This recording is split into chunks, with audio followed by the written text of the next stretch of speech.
Hi friends, இன்றைக்கி நம்ம அதிக பேஜ் இருக்கிற பிடிஎஃப்லேருந்து எப்படி நமக்கு குறிப்பிட்ட பேஜ் மட்டும் தனியாக பிரிண்ட் எடுக்கலாங்கிறத ஃபஸ்ட்டு பார்க்கலாம்.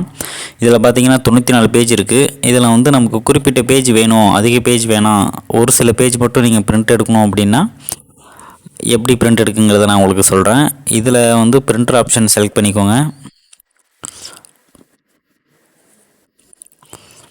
இப்போ பார்த்தீங்க அப்படின்னா இதில் 94 பேஜ் காட்டும். மொத்தம் 94 பேஜ் இருக்குது. இதில் நமக்கு குறிப்பிட்ட பேஜ் இப்போ பார்த்தீங்கன்னா இதில் போய்ட்டு பேஜ் ரேஞ்சு கொடுத்துக்கோங்க. இதில் வந்து 20வது பேஜ் கமா 30வது பேஜ் கம்மா போட்டு 40வது பேஜ், இந்த 3 பேஜ் மட்டும் வேணும் அப்படின்னு நீங்கள் நினச்சிங்கன்னா, இதில் முக்கியமானது என்னென்னா இதில் கமா போட மறந்துடாதீங்க.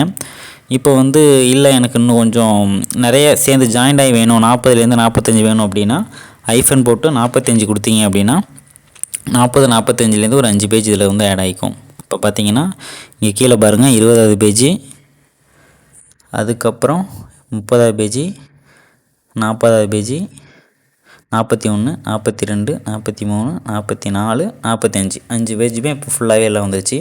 பிரிண்ட்டு கொடுத்தீங்கன்னா பிரிண்டர் இருந்தால் பிரிண்ட் ஆகும், அப்படி இல்லைன்னா சேவ்ஸ் கேட்கும். இதில் நம்ம வந்து சாம்பிள்னு போட்டு சேவ் பண்ணிக்கலாம் டெஸ்க்டாப்பில். இப்போ நம்ம சேவ் பண்ணதை ஓப்பன் பண்ணிக்கலாம்.